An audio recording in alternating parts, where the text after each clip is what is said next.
magacaygu waa Cabdirashiid Cabdullaahi Warsame waxaan ku suganahay magaalada Garowe ee caasimadda Puntland waxaan ka howlgalaa xarunta telefishinka iyo raadiyaha Puntland magacaygu waa Sacdiid Daahir magaalada aan joogo waa Garowe waxaan ay suxufi madax bannaan magacaygu waa Axmed Maxamed Cabdiraxmaan Axmed Saki waxaan ka howlgalaa TV-ga RTN waxaan ku suganahay magaalada Garowe magacaygu waa Faadimo Ladan Cabdilaahi oo joogta magaalada Garowe waxaan ahay masuuliye madax bannaan magacaygu waa Umar Saciid Diiriye waxaan ahay journalist ka howlgala magaalada Garowe magacaygu waa Axmed Maxamed waxaan ka howlgalaa warbaahinta daljir Soomaaliya sidoo kale waxaan ku suganahay magaalada Garowe ee caasimadda Puntland magacaygu waa Qaasim Muuse waxaan ka howlgalaa warbaahinta MMTV magaalada Garowe barkan socday waxaan ka faa'iidnay waxyaabo badan sidii loo soo gudbin lahaa wararka la xiriira arrimaha xuquuqda aadanaha gaar ahaan tacadiyada dhaca oo ay ka mid yihiin dilalka kufsiga iyo arrimaha kale ee xadgudubka ku ah aadamaha waxaan ka bartay waxyaabo badan waxyaabaha aan ka bartay waxa kamid ah faham guud in aan ka qaato xuquuqda aadanaha sidoo kale waxaan ka bartay sida wariyaasha looga baahan yahay inay uga waramaan tacadiyooyinka la xiriira xuquuqda aadanaha waxaan kaloo ka bartay caqabadaha haysta wariyaasha Soomaaliyeed ee xuquuqda aadanaha ay uga warami laayeen gaabka ka jira marka waxaan baranay bilow ilaa dhamaad cashir guud oo ku saabsan xuquuqda aadanaha sharciyada loo baahan yahay inaan raacno wax badan ayaan ka faa'iidnay tababarka waxaan ugu waaweynaa waxyaabaha aan ka faa'iidnay xuquuqda aadanaha inaan wax ka barano shariicada islaamka iyo dastuurka dalka sida uu qeexeen xuquuqda aadanaha iyo sidoo kale sida aan u soo tabin lahayn sheekooyinka la xiriira xuquuqda aadanaha ka faa'iido waxa kamid ah lambar 1 anigu marka aan hay tababare oo la rabo inaan dad gaarsiiyo wixii aan bartay lambar 1 horta inaan anigu laftiga aan aqaano waxaan dadka u gudbin lahaa inaan xuquuqdayda aan aqaano inaan aqaano xuquuqda dadkan oo ku gudbinaya ay leeyihiin sidoo kalena in aan maaragtay aan ahay qof u bisil in ay wixii ay gudbiso inaan ahay lambar 2 dastuurkeena dalka Soomaaliya federaaliga ah waxa uu ka qaba arrimahan iyo sida ay iskugu xidhan yihiin markasta diinteena islaamka dastuurkeena inuu yahay markasta diinta islaamka uu hoos joogo qodob kasta oo kamid ah dastuurkan hadii uusan diinta si toos u waafaqayn uu yahay waxba kama jiraan waxa tababarkan ka baranay xaqiiqdii tababarkan markii intiinan imaanin ka hor fahankii aan haysanay marka koowaad iyo maanta gabagaba yahay maalintii ugu dambeysay ah fahanka aan qaadanay ayaa xaqiiqdii kala duwan waa laba fahan aad u kala duwan waxaana marka koowaad kor loo qaaday fahankeena aan ka haysanay xuquuqda aadanaha waxa ay yahay iyo qaabka wariyaasha uga sameyn karaan sheekooyin xuquuqda aadanaha ah uga sameyn karaan ayaan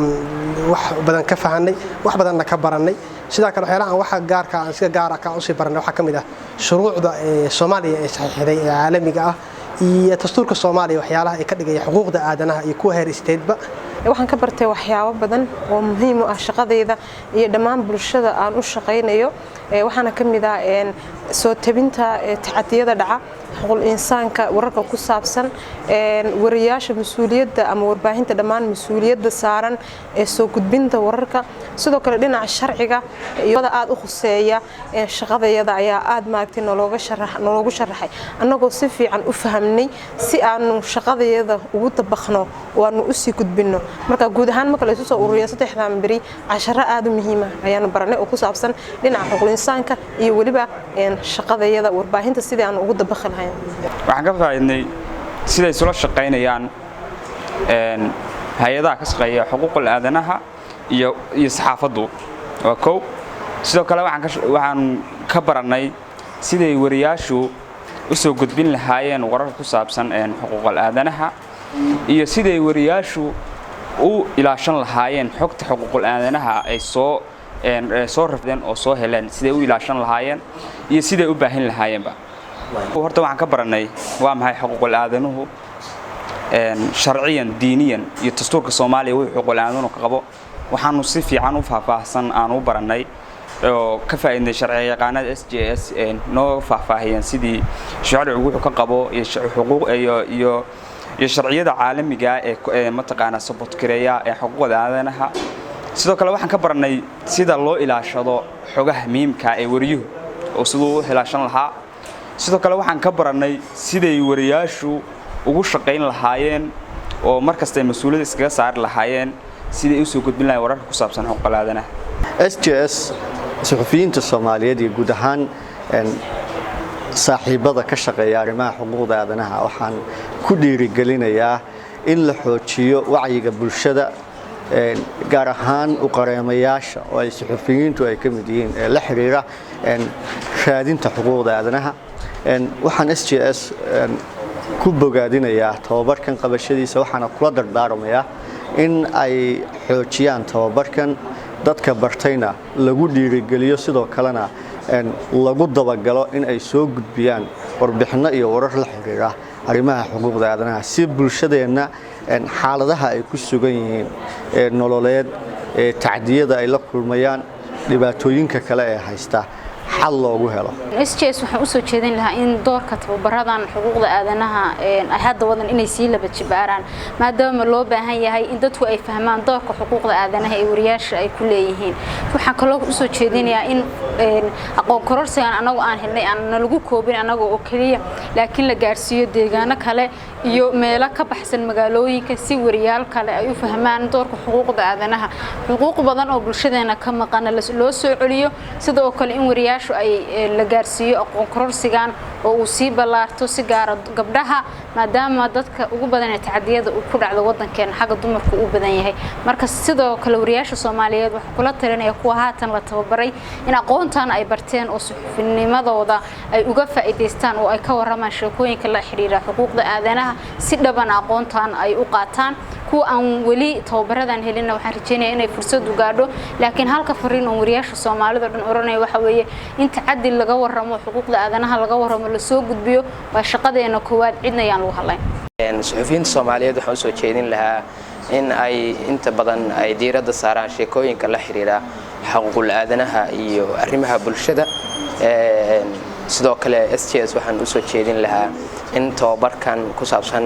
xuquuqul aadanaha ee suxufiyiinta ay guud ahaan dalka ku qabtaan gaar ahaan magaalooyinka waaweyn ee dalka in ay sidoo kale SJS ay wariyaasha Soomaaliyeed u sameeyso dhiirigelin iyo sidoo kale mararka qaar tartanno ku saabsan warbixinada ay sameeyaan ee shaqooyinkooda la xiriira. fariinta aan SJS u dirayo waxa horta aad iyo aad baad u mahadsantihiin had ilaahay baa iskale aad baad u mahadsantihiin shaqooyin badan baad qabataan haday noqoto doodista wariyaasha haday noqoto waxa la yiraahdo barista iyo tababarista wariyaasha haday noqoto aad iyo aad baad u mahadsantihiin. waxaan idin ka codsan lahaa tababaradan oo kale in la joogteeyo oo maxaan ku yiraahdaa waqtigooda oo kale wixii macquul ay ka noqoto ama tabar ama awood loo heli karo in la sii balaariyo in dadka yagaan hadda tababarkan qaatay aan la sii daynina looga faa'iideeyo dadkii dabagal lagu sameeyo maxaan ku yiraahdaa sidaan bulshada kale u gaarsiin muhiim aha taqaan kharash waxaas in lagu bixiyo laakiin in awoodda la saaro sidii waxaan anagu aan baranay dadka kale uga faa'iideysan lahaayeen marar badan tababarada la qabtaa tababaradaas meeshaas looga tagaa. waxaan idinku boorinayaa in aad dabagal ku sameysaan barnaamijkan inuu midho dhalana aad ka shaqeysaan anaguna dhinacayaga aan ka qaadano. SJS waxa u soo jeedinayaa in ay la socdaan tababarada xuquuqda aadanaha ay bixinayaan tababarada kale ay bixinayaanba ay monitor gareeyaan waxyaalaha laga faa'iiday iyo sidii u dabaqayaan wariyaasha midda koowaad tan labaad in wariyaasha ay u sameeyaan haddii lacala wariyaasha oo kale xuquuqda aadamaha ka shaqeeya challenges la kulmaan santara ee si degdeg ah oo soo xiriiri karaan si support ee SJS u siin karta SJS u siin karta sameeyaan isla markaasna si support sharci loo siin karo wariyaasha haddii la kulmaan gabadh faliya arrimahaas ayaan soo jeedinayaa waana aad iyo aad ugu mahadsan yihiin shaqada wanaagsan ee u hayaan bulshada. SJS mahadcelin kadib waxaan u soo jeedinayaa inay horta sii laba jibaaraan tababarada noocana ee ay siinayaan wariyaasha warbaahinta ka hawlgala. laba waxaan soo jeedin lahaa fikir kale oo ah inay waqtiga hadii ay awoodi karaan ay kordhiyaan isla markaana tababaradooda ay ku soo diraan dhinaca practicalka si wariyaasha barnaamijkan qaadanaya ay fahamkooda uu kor ugu sii kaco. marka dhinaca practicalka marba inay xoog ka saaraan isla markaana ay kordhiyaan maalmaha ay wariyaashu qaadanayaan tababarka xuquuqul insaanka maadaama uu yahay mowduuc aad u muhiim ah isla markaana wariyaasha shaqadooda ee ku lug leh labada qodob baan u soo jeedin lahaa ugu dambeyn waxaan kula dardaarmayaa inay SJS mar walba ku kor joogteeyaan wariyaasha waxyaabaha ay bareen iyo waliba shaqadooda sida ay u socoto dhammaan wariyaasha kalena waxaan leeyahay kuwa nasiibka u helay inay siday tahay uga faa'iideystaan isla markaana ay gaarsiiyaan casharada iyo waxa ay SJS ka faa'iideen kuwa kale ee guryaha iyo xarumaha iyo goobaha shaqada ku sugan ee iyagu aan nasiibka u helin inay halkan yimaadaan isla markaana ay faa'iideystaan casharadan SJS ay bixinayso ee xuquuqda aadanaha la xiriira SJS sida mas'uuliyadda iskaga saareen kor u qaadista iyo u doodista warbaahinta Soomaaliyeed waxaan u mahadcelinayaa xoghayaha oo tiimkan ugu horeeyo oo halkan ugu soo booqday oo tababarka 3 maalmood manasiinayay waxyaalaha aan ku soo badkreyn karo ama aan ku taageeri karo inay qabtaan wax kamid ah in SJS ay gaadho gobolada oo gobolada ay gaarto goboladii la tago meelaha ay ka dhacayso dhibaatooyinka xuquuqul aadanaha la tago la baro wariyaasha sidii uga soo warramin lahaayeen qodobada iyo waxyaalaha muhiimka ah ee ku saabsan xuquuqul aadanaha sidoo kale waxaan wariyaasha Soomaaliyeed ugu mataqaana baaqaya in wariyuhu waa accountability waa ninka oo xisaabtan bulshada buu adeegaya waxa laga rabaa dhibaatooyinka bulshada ku dhaca ama dawladda kaga timaado ama iyada dhexdooda bulshada xaskaga timaado inay focus ka saaraan oo waraay xuquuqul aadanaha kamid yahay inay focus ka saaraan si wararka u soo gudbin lahaayeen balance ay wariyaashu inay dhexdhexaad ka noqdaan oo dhibaatooyinka ay dhexdhexaad ka noqdaanna waa u rajeynayaan